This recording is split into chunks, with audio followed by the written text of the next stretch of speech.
सो hey guys, जय श्री कृष्ण। आज हम देखने वाले हैं the richest man in Babylon book का समरी। इस बुक में लिखे हैं वो 5 लॉस ऑफ गोल्ड जिन्हें फॉलो करने से एंड रियल लाइफ में अप्लाई करने से आपको अमीर बनने से कोई नहीं रोक सकता। सीरियसली कोई नहीं रोक सकता।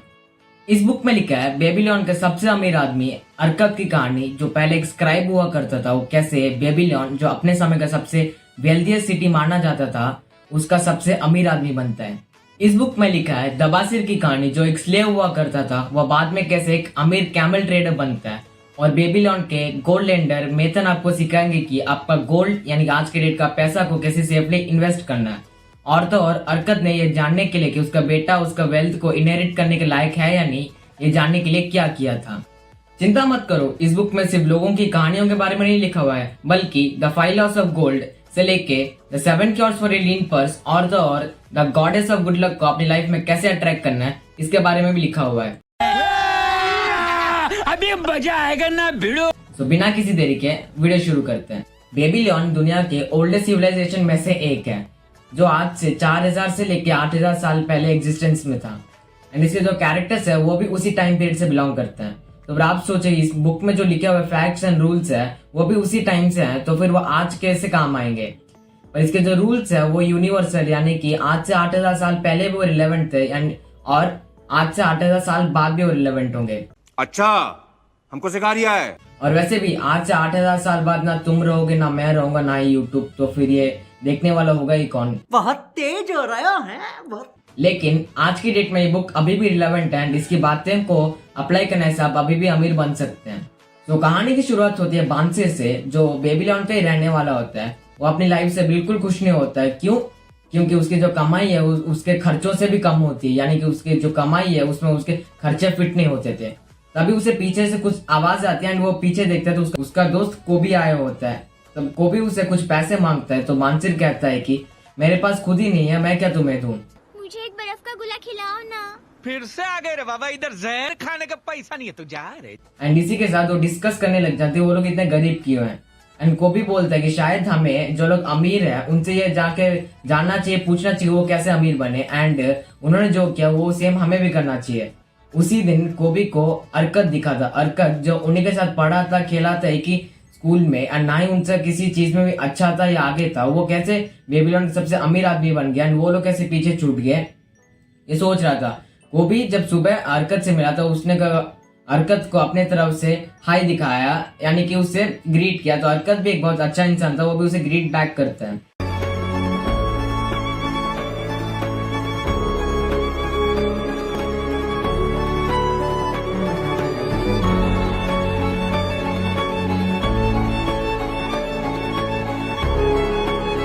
तो कोबी जो है वो बांसिर से कहता है कि हमें अपने सारे दोस्तों को लेके अर्कत के पास जाना चाहिए, जानना चाहिए कि वो कैसे हमसे इतना आगे चला गया। तो बांसिर जो है कोबी को लेकर अपने सारे दोस्तों को लेकर अर्कत के पास जाता है, ये जानने के लिए कि वो इतना अमीर कैसे बना एंड वो उसी की तरह अमीर कैसे बन सकते हैं। तो सारे दोस्त अर्कत के पास जाते हैं और पूछते हैं, भाई ना तो हमसे पढ़ाई में आगे था, ना तो हमसे गेम्स में अच्छा था, तो फिर तू इतना अमीर कैसे बना, बता भाई, हमें भी बनना है। तो अर्कत उन्हें कहता है कि जब वो एक स्क्राइब हुआ करता था, यानी कि क्ले टैबलेट्स बनाया करता था, तब उसके अंदर एक बहुत स्ट्रॉन्ग डिजायर था अमीर बनने की। और तभी उसे एक अमीर आदमी मिलता है, एल्गमिस्ट, जो उससे अपने क्ले टैबलेट्स बनवाने आया था, जो बाद में अर्कत का मेंटोर भी बनता है और अपने एस्टेट्स में उसको अपना पार्टनर भी बनाता है। तो अर्कत ने एल्गमिस्ट से वो कौन सी बातें सीखी थी जिससे वो इतना अमीर बनता है, वो अपने दोस्तों को बताता है। Number 1, a part of early one is yours to keep. मतलब मान लो अगर तुम महीने का 30,000 कमाते हो, तो उसका 1/10 यानी 10% जो है तुम्हें अलग से रख देना है अपने लिए।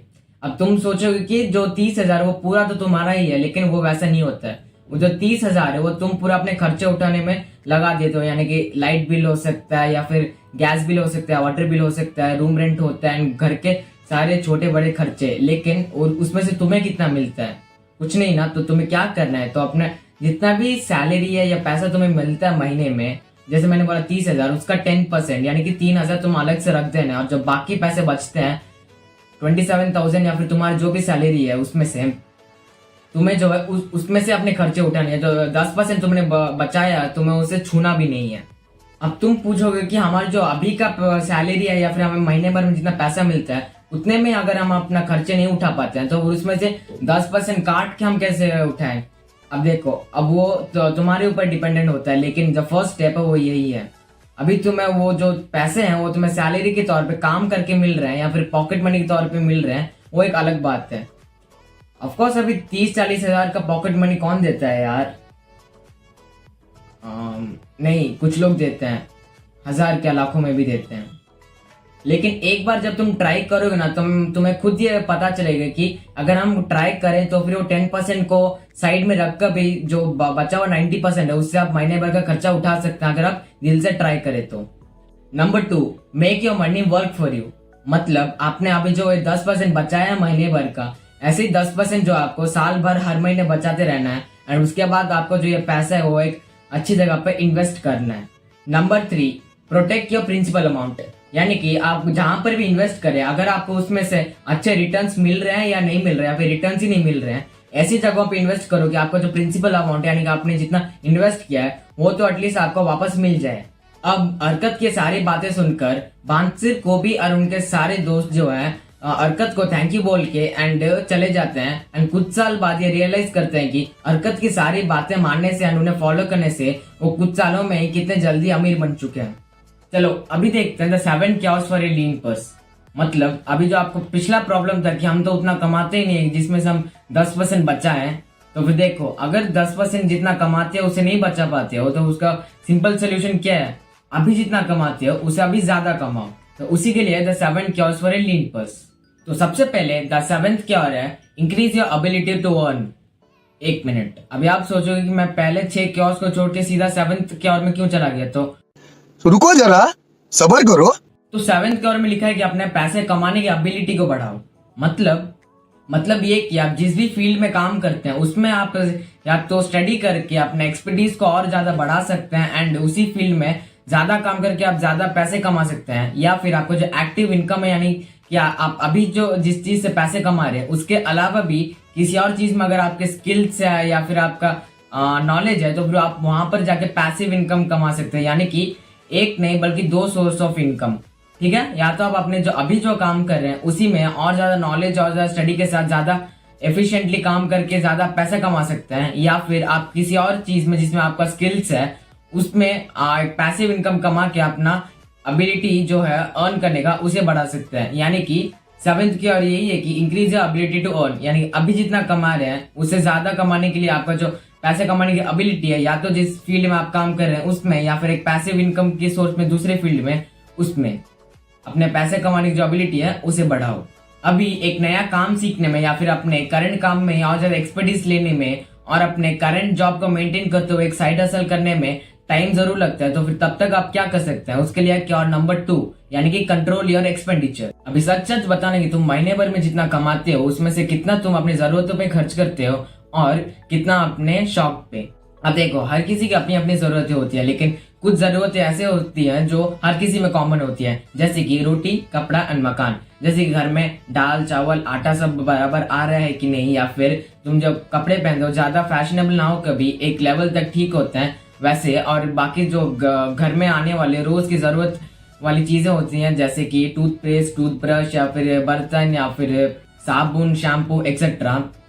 अब बताओ इसमें से कितने सारी चीजें हैं जो तुम खरीदते हो उसके बाद भी तुम्हारे पास पैसे बचते हैं, तो उसमें से कितने सारे महंगे चीजें जैसे इलेक्ट्रॉनिक गैजेट्स EMI पे लेते हो, या फिर महंगे एक्सेसरीज, महंगे शूज, महंगे कपड़े एक्सेट्रा लेते हो अपने शौक पालने के लिए, या फिर हर हफ्ते अपने दोस्तों के साथ बाहर चले जाते हो कहीं खाने करने के लिए। अब बताओ जो मेन जरूरत है वो कौन सी है, जो तुम जो खर्चे करते हो उनमें से कितनी चीजें मेन जरूरतों में से आती हैं और तुम जो है अवॉइड कर सकते हो कुछ चीजों को।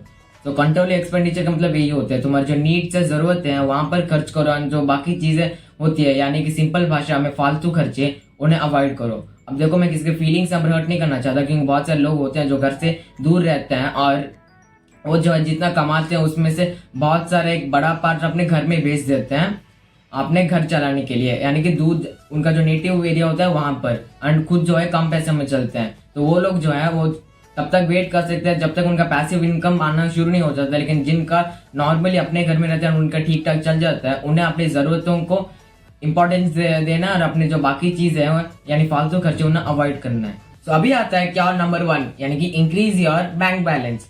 मतलब अभी जो आपने अपना एक्सपेंडिचर कंट्रोल कर ही लिया है एंड जो पैसिव इनकम है उससे आपका इनकम भी बढ़ा लिया है, तो अभी आप अपना 1/10 यानी 10% ऑफ इनकम बचा सकते हैं। जो बचे हुए पैसों को आपको छूना भी नहीं है एंड एक साइड में या फिर अपने सेविंग्स अकाउंट में इस तरीके से रखना है कि ये जो है एग्जिस्ट ही नहीं करता है, ताकि जब 1 साल पूरा हो जाए यानी कि 12 मंथ्स को कंप्लीट हो जाते हैं, हर महीने 10% सेव करने का, तब और जो टोटल अमाउंट होता है वो आपका हो एंड आप उसको अच्छे से इन्वेस्ट कर पाए। क्या number 3 make your money work for you. मतलब अभी जो आपने ये पैसे बचाए हैं, जो साल भर आपने बचाए हैं, आप उसे अपने लिए काम करना पे लगा दो। यानी कि आप चाहे तो लोगों को लोन दे सकते हैं अपने मुताबिक के इंटरेस्ट रेट्स पे, या फिर आप किसी भी कंपनी के शेयर्स ले सकते हैं एंड उसके डिविडेंड्स को अपने प्रॉफिट से इनकम के साथ जोड़ सकते हैं। क्या और नंबर 4 यानी कि ऐसी जगहों पे पैसे लगाओ कि भले ही तुम्हें उससे कम या फिर सफिशिएंट अमाउंट ऑफ रिटर्न्स या रेंटल या फिर इंटरेस्ट ना आए, लेकिन तुम्हारा जो प्रिंसिपल अमाउंट जो तुमने इन्वेस्ट किया है वो तो तुम्हें बराबर मिलता रहे या फिर वो जो है सेफ रहे। और ऐसी जगहों पे ही इन्वेस्ट करना है जहां पर तुम्हें नॉलेज हो, या फिर उन लोगों से एडवाइस लेना है जो जिन्हें उस फील्ड में या उस सेक्टर में या फिर उस बिजनेस में जो है एक्सपीरियंस और नॉलेज दोनों हो, एंड उनकी एडवाइस के साथ ही इन्वेस्ट करना है, ताकि तुम्हारा जो प्रिंसिपल अमाउंट है और जितना पैसे तुमने इन्वेस्ट किया है वो तो एटलीस्ट सेफ रहे। क्या और number 5 build your own house. यानी कि अभी जब तुम्हें अपने इन्वेस्टमेंट से रिटर्न्स मिलने लगते हैं तो फिर उन्हीं इन्वेस्टमेंट के रिटर्न से ही तुम वापस री इन्वेस्ट कर सकते हैं, बट अब वो जो रिटर्न तुम्हें मिल रहा है उसी का एक पार्ट तुम्हें साइड बाय साइड रखना है एंड उसे अपने घर के कंस्ट्रक्शन के लिए डाल देना है, ताकि तुम एक सेफ एनवायरनमेंट में और सेफ्टी में रह सको। तुम्हारा जो घर है वो तुम्हें अल्टीमेट सेफ्टी देता है। Cure number 6 and final cure वो ये है कि ensure a future income for your family. मतलब अपने ओल्ड एज के लिए और अपने फैमिली के प्रोटेक्शन के लिए अपने एक फ्यूचर इनकम को सिक्योर करके रख लीजिए, जैसे कि म्यूचुअल फंड्स या फिर SIPs, और नहीं तो किसी कंपनी के अच्छे कंपनी के लॉन्ग टर्म शेयर्स को होल्ड करके रख लेना। और अगर ज्यादा सेफ रहना चाहते हो तो अच्छे इंटरेस्ट रेट पे FD या फिक्स्ड डिपॉजिट करवा लो, अगर आपको इन्फ्लेशन से ज्यादा फर्क नहीं पड़ता है तो। Okay, so insure a future income. So ये थे 7 cures for a lean purse. अभी हम नेक्स्ट देखेंगे कि गॉडेस ऑफ गुड लक को अपने लाइफ में कैसे अट्रैक्ट करना है।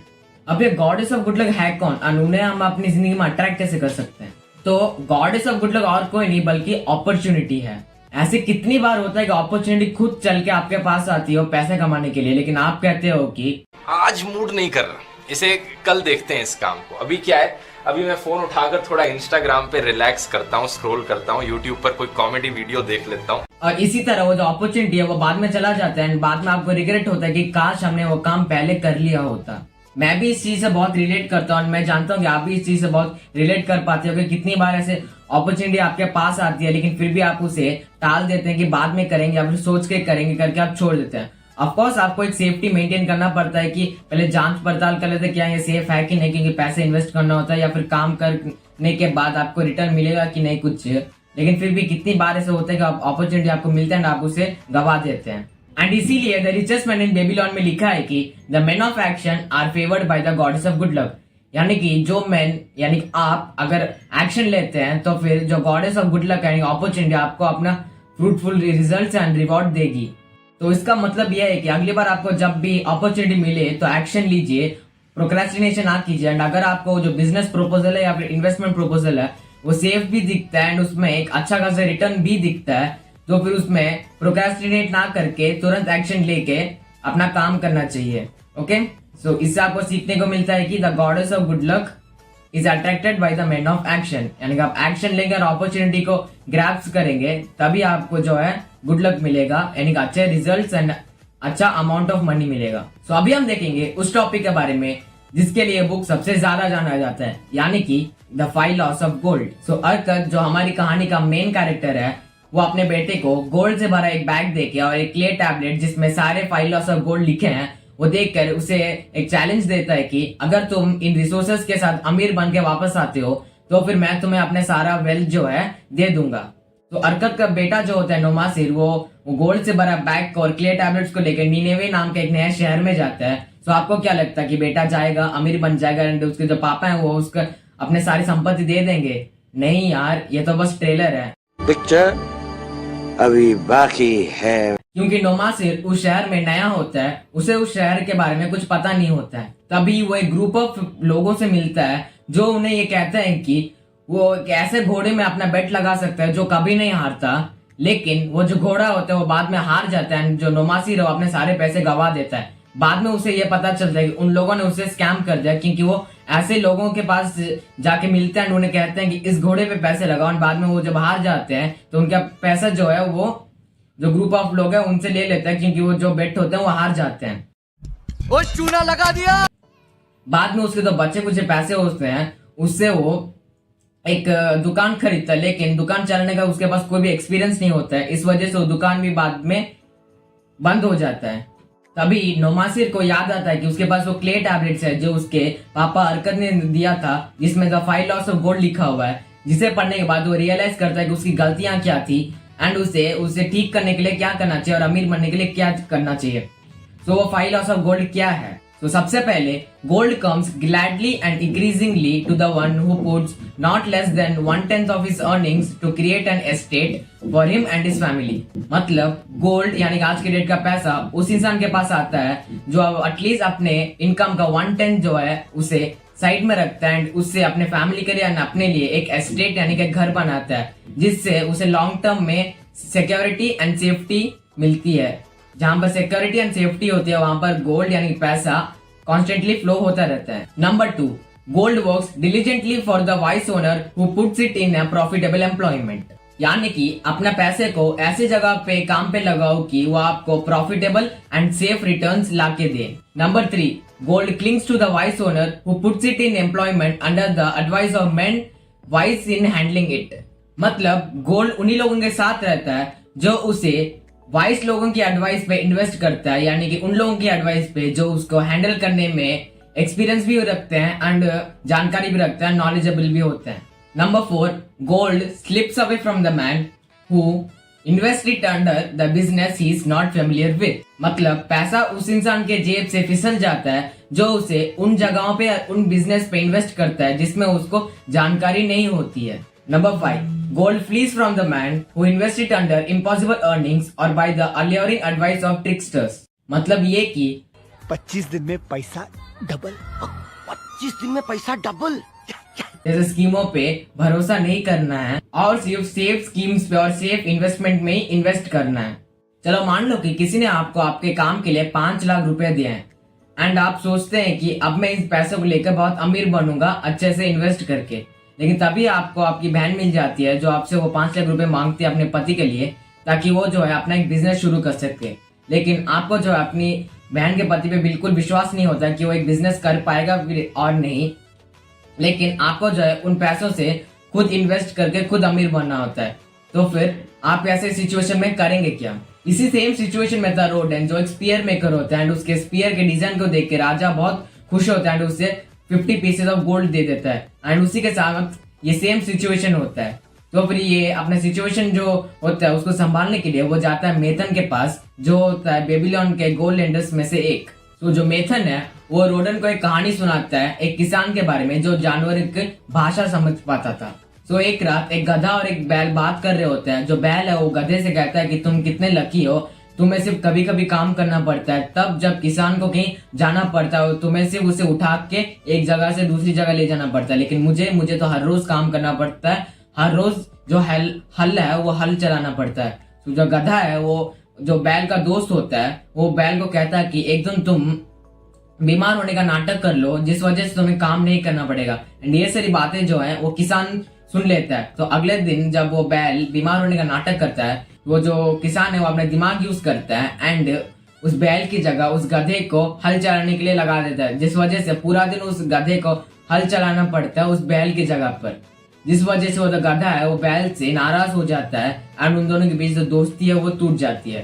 तो जो मेथन है वो रोडन को इस कहानी का मॉरल सिखाते हैं कि अगर तुम्हें अपने दोस्त, परिवार, जान पहचान किसी की भी मदद करनी है तो उस मदद को इस प्रकार करो कि उनकी मदद करने से उनका बोझ जो है आपके ऊपर ना आ जाए। तो ये कहने के बाद मेथन रोडन से कहता है कि जाओ अपने बहन के पति से पूछो कि क्या उसे बिजनेस करने का कोई एक्सपीरियंस है, क्या उसे ये पता है कि उसको जो सामान है वो सस्ते दाम में कहाँ मिलेगा और वो उसे एक अच्छी कीमत पे कहाँ बेच सकता है, या फिर क्या उसके पास एक अच्छा बिजनेस प्लान है, या फिर उसको अपने आप पे कॉन्फिडेंस है कि वो अच्छा बिजनेस कर सकता है। अगर इन सब चीजों का जवाब वो हाँ में देता है तो तुम अपने 50 पीसेस ऑफ गोल्ड जो है उसे दे सकते हो। लेकिन और अगर वो ना कहता है तो फिर अपने 50 पीसेस ऑफ गोल्ड उसे ना दो। इस कहानी से ये सीखने को नहीं मिलता है कि हमें अपने दोस्त, परिवार या जान पहचान की मदद नहीं करनी चाहिए, लेकिन हमें ये सीखने को मिलता है कि मदद जरूर करें लेकिन सावधानी बरत के। बेटर है little caution than a great regret. तो क्या आपने कभी सोचा एक स्लेव, एक गुलाम कभी एक अमीर कैमल ट्रेडर बन सकता है? जी हाँ, वो बन सकता है। तो हमारी कहानी का प्रोटैगनिस्ट है दबासिर। दबासिर जो कभी अपने इनकम से ज्यादा अपने शौक पालने के लिए फालतू चीजों पे खर्चा करता था, वो बाद में इतने लोन में, इतने कर्जे में आ जाता है कि वो उसे चुका नहीं पाता है, जिस वजह से उसकी जो बीवी होती है वो भी उसको छोड़ के अपने मायके चले जाती है, जिस वजह से उसे 2 साल तक ट्रेडर्स के साथ यहाँ वहाँ काम करना पड़ता है। लेकिन कुछ समय बाद वो कुछ चोरों के साथ मिल जाता है, जिस वजह से बाद में उसे पकड़ा जाता है एंड वो सीरिया के स्लेव मार्केट में बिक जाता है। एंड बाद में दबासिर को एक सीरिया के डेजर्ट चीफ ने 2 सिल्वर कॉइन्स पे खरीद लिया। एंड उस डेजर्ट चीफ के पास 4 बीवियां थी, जिसमें से सबसे पहली बीवी ने दबासिर को अपने साथ ट्रैवल करने के लिए उसके कैमल्स को लीड करने के काम पे रख दिया था। एक समय ट्रैवल करते हुए जब सारे स्लेव्स को फ्री टाइम दिया गया था आराम करने के लिए, तभी वो डेजर्ट चीफ की पहली वाइफ देखती है कि दबासिर अकेला बैठा हुआ है। तो वो डेजर्ट चीफ की वाइफ उससे पूछती है कि क्या हुआ, तुम क्यों अकेले बैठे हो? तो दबासिर कहता है कि मेरे पास एक स्लेव का सोल है, मैं एक फ्री मैन नहीं हूँ जो अपनी मर्जी से कुछ कर सकता है, मुझे अकेला ही बैठना चाहिए। तो ये सुनने के बाद वो डेजर्ट चीफ की वाइफ बोलते हैं तो मुझे भी यहाँ पर तुम्हारे साथ अकेला ही बैठना चाहिए, क्योंकि मेरे पास भी एक स्लेव का सोल है, ना कि एक फ्री पर्सन का। तब दबासिर पूछता है कि ऐसा क्यों? तो वो कहती है कि मुझसे शादी इसीलिए किया गया था क्योंकि मेरे ऊपर बहुत बड़ा दहेज मिल रहा था, और तो और मैं चाइल्ड बर्थ भी नहीं दे सकती हूँ, जिस वजह से मुझे अपने पति से वो अटेंशन नहीं मिलता है जो हर वाइफ डिजायर करती है। एंड ये कहने के बाद वो दबासिर को एक चांस देती है कि तुम यहाँ से भाग जाओ और अपने बेबीलोन में वापस लौट के अपने सारे कर्जे चुकाओ और वापस एक फ्री मैन बनो। एंड दबासिर वहां से भाग जाता है, लेकिन बेबीलोन के रास्ते में बहुत दूरी तय करनी थी, रेगिस्तान में ना खाना था ना पानी। तो अपने सफर के 9वें दिन में जब दबासिर को लग रहा था अभी वो मरने वाला है, तभी वो अपने आप से पूछता है कि have I the soul of a slave और the soul of a free man? अगर मुझ में एक स्लेव का सोल है तो मैं इधर ही हार मान जाऊंगा और मर जाऊंगा, लेकिन अगर मुझ में एक फ्री मैन का सोल है तो फिर मैं उठूंगा और बेबीलोन पहुंचूंगा और अपने सारे कर्जे चुकाऊंगा और अपनी पत्नी को भी घर वापस लाऊंगा। और अपने इसी डिटर्मिनेशन की वजह से वो बेबीलोन वापस पहुंचता है, मेहनत करता है और कमाता है, जिसमें से 2/10 यानी कि 20% अपनी कमाई का अपने लोन चुकाने में एंड 10% यानी 1/10 अपने लिए रखता है, और अपनी पत्नी को भी वापस ले आता है एंड अपने बचे हुए 7/10 ऑफ इनकम यानी 70% से अपना गुजारा करता है। और ऐसे करते करते ही कुछ समय बाद वो अपने सारे कर्जे चुका देते हैं एंड बाद में एक बहुत अमीर कैमल ट्रेडर भी बन जाता है। एंड ये सब वो इसीलिए कर पाता है क्योंकि उसके अंदर एक डिटर्मिनेशन था, वो बड़े ही शिद्दत से चाहता था कि उसके अंदर एक फ्री मैन का सोल हो, ना कि एक स्लेव का। इससे हमें यह पता चलता है कि where the determination is the way can be found. आसान भाषा में बोलूं तो अगर किसी चीज को दिल से चाहो तो पूरी कायनात उसे तुमसे मिलाने की कोशिश में लग जाती है।